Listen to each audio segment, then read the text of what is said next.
की, भारत माता की। अध्यक्ष महोदय, एक बार भारत की सारी विपक्षी पार्टियों ने मिलकर के एक गठबंधन बनाया, उसका नाम रखा इंडिया।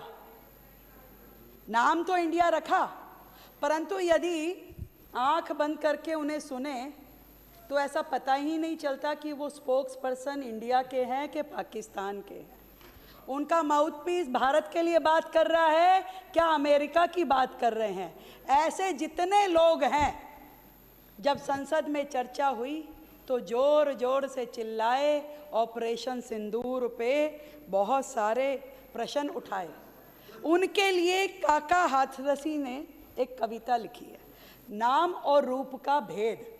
तो उन्होंने लिखा कि नाम मिला कुछ और तो शक्ल अकल कुछ और, नाम मिला कुछ और तो शक्ल अकल कुछ और, शक्ल अकल कुछ और, बेच रहे कोयला लाला हीरा लाल, सूखे गंगा राम सूखे मक्खन लाल।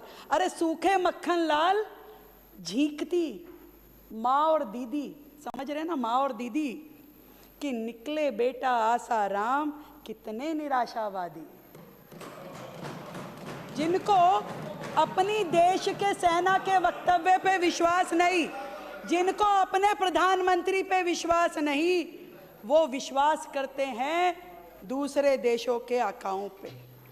और वो जो दीदी, राष्ट्रीय दीदी, श्रेय की बात कर रही थी कि देखिए मोदी जी को इसका श्रेय चाहिए, मोदी जी को इसका श्रेय चाहिए। मैं पूछना चाहती हूँ, 1947 से आपकी सरकार दिल्ली में, देश में राज कर रही है। आपने खूब श्रेय लिया देश को आजाद कराने का, तो देश के विभाजन की जिम्मेदारी क्यों नहीं ली आपने? आपने खूब श्रेय लिया कि भारत को हमने जिताया, भारत को हमने आजाद कराया। तो जब कश्मीर जो भारत का हिस्सा था और पाकिस्तान उस पर कब्जा कर रहा था, तो आपने उसकी जिम्मेवारी क्यों नहीं ली? ये आप लोग थे, कांग्रेस की सरकार थी, जिसके कारण से भारत के कश्मीर पे पाकिस्तान ने कब्जा किया और तत्कालिक प्रधानमंत्री उनके अपने नाना यूएन के पास दौड़ दौड़ के मध्यस्थता करा रहे थे और पूरा का पूरा कश्मीर का वो हिस्सा, 13,000 किलोमीटर का वो हिस्सा पाकिस्तान को दे दिया। तब जिम्मेवारी उन्होंने क्यों नहीं ली? उन्होंने 1962 के भारत चीन के युद्ध की जिम्मेदारी क्यों नहीं ली? जब बिना हथियार के, बिना ठंड के कपड़ों के, बिना बारूद के हमारी सेना के हजारों सैनिक मर गए, तब उन्होंने जिम्मेवारी नहीं ली, बातें करते रहे। मैं पूछना चाहती हूँ, 1965 में जब भारत और पाक का युद्ध हुआ, तब क्यों ये सरकार दबाव में आई थी? जीती हुई जमीनें वापस कर दी, समझौते कर लिए गए, मध्यस्थता करवाई यूएन और यूएस की, तब किस दबाव में थी? तब क्यों जिम्मेदारी नहीं ली? और साथ में बात करना चाहती हूँ 1971 के युद्ध की, जब भारत और पाकिस्तान का युद्ध था। सेनाओं ने तब भी शौर्य दिखाया, सेनाएं आज भी शौर्य दिखा रही हैं, पर तब जो सिंहासन पे बैठे हुए लोग होते थे, उनमें निर्णय क्षमता नहीं होती थी। 93,000 बंदी पाकिस्तान के सैनिकों को बना लिया गया और बिना शर्त के छोड़ दिया गया। ना तो उसके बदले में पीओके मांगा गया, ना ही 54 सैनिक जो भारत के पाकिस्तान के पास थे उन्हें मांगा गया। मैं पूछना चाहती हूं, उसकी जिम्मेदारी क्यों नहीं याद आई मैडम को? जब वो संसद में खड़े होकर के बोल रही थी, तब क्यों शिमला समझौता कर लिया गया? मैं पूछना चाहती हूं, 1984 में जब प्रधानमंत्री इंदिरा गांधी जी की मृत्यु हुई और तत्कालिक उनके बाद के प्रधानमंत्री राजीव गांधी खड़े होकर के ये कह रहे थे कि बड़ा पेड़ गिरता है तो धरती हिलती है, तब उन्हें जिम्मेदारी का बोध नहीं था कि उनके इस एक वाक्य ने पूरे के पूरे भारत में हजारों सिखों के घर बर्बाद कर दिए, उनका कत्लेआम कर दिया।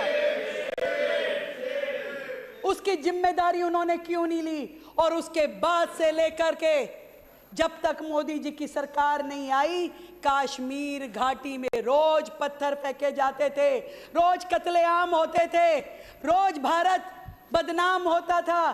उसकी जिम्मेदारी उन्होंने कभी नहीं ली, तब भी वो चुप रहते थे। और इतने सारे कश्मीरी पंडितों का नरसंहार हुआ, पलायन हुआ, तब उनसे जिम्मेदारी नहीं ली गई। आज वो बात करती हैं कि जिम्मेदारी लीजिए। जिम्मेदारी लेने के बाद ही तो यहाँ बैठे हैं। और वो सांसद जया बच्चन जी वरिष्ठ सांसद हैं, बात करती हैं कि काल्पनिक लगती है ये सारी घटना।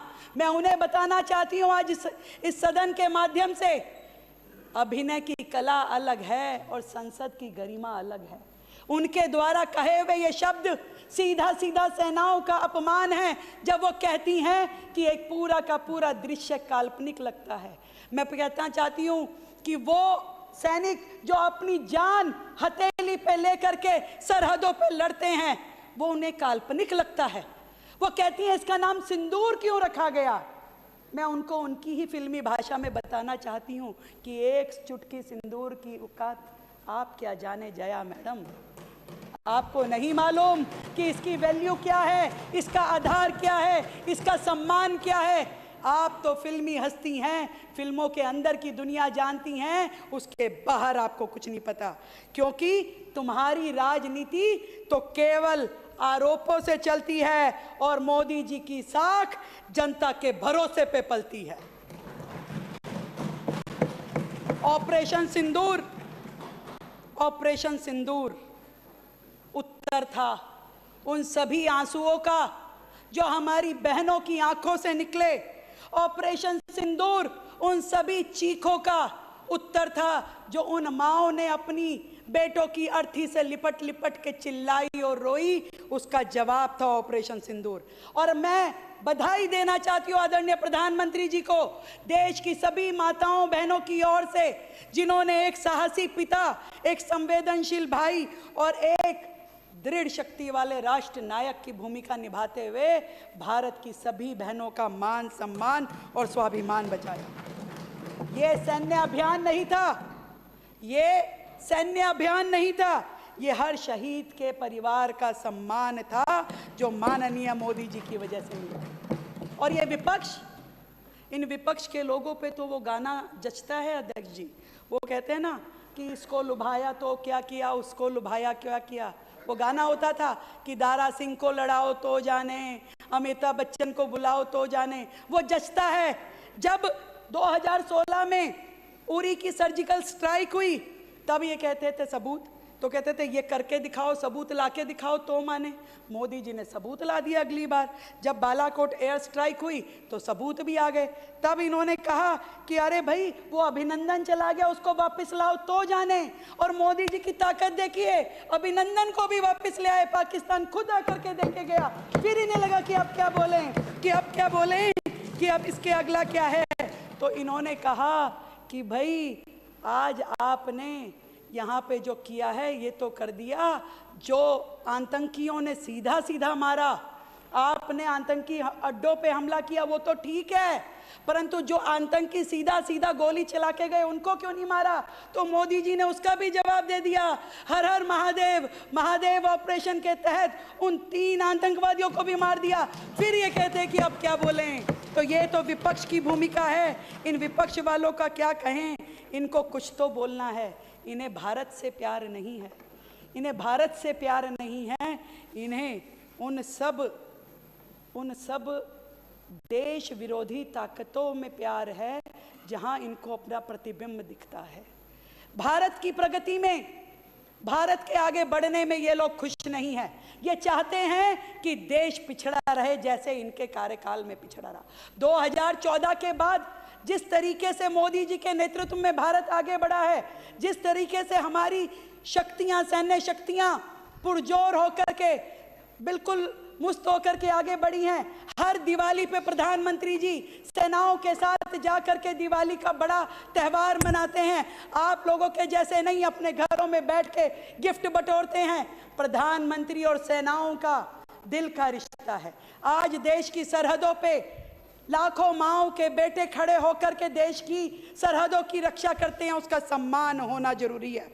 और जो लोग फिर भी सरकार के सामने प्रश्न रखते हैं, उनके बारे में मैं ये कहना चाहती हूँ कि तूफानों ने जब भी देश को डराया, तूफानों ने जब भी देश को डराया, मोदी एक उम्मीद बनकर के सामने आया।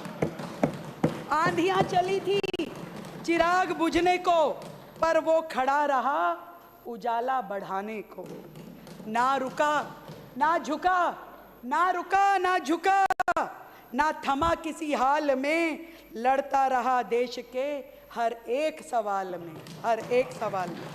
वो कोई नेता नहीं, हौसलों की पहचान है। वो कोई नेता नहीं, हौसलों की पहचान है, जो हर अंधेरे में रोशनी का अरमान है, रोशनी का अरमान है। मिट्टी की खुशबू से जिसने रिश्ता निभाया है, मिट्टी की खुशबू से जिसने रिश्ता निभाया है, उस दीपक का नाम मोदी कहलाता है। बहुत बहुत धन्यवाद। मैं देश की सेनाओं को और देश के प्रधानमंत्री मोदी जी को बहुत बहुत धन्यवाद करती हूं, ऑपरेशन सिंदूर के लिए भी और ऑपरेशन महादेव के लिए भी। बोल, आज सावन का आखिरी सोमवार है, मेरे साथ मिल करके जयकारा लगेंगे, हर हर महादेव, हर हर महादेव। अब श्रीमती रेखा गुप्ता, माननीय मुख्यमंत्री, अपने विभाग से संबंधित कार्यसूची के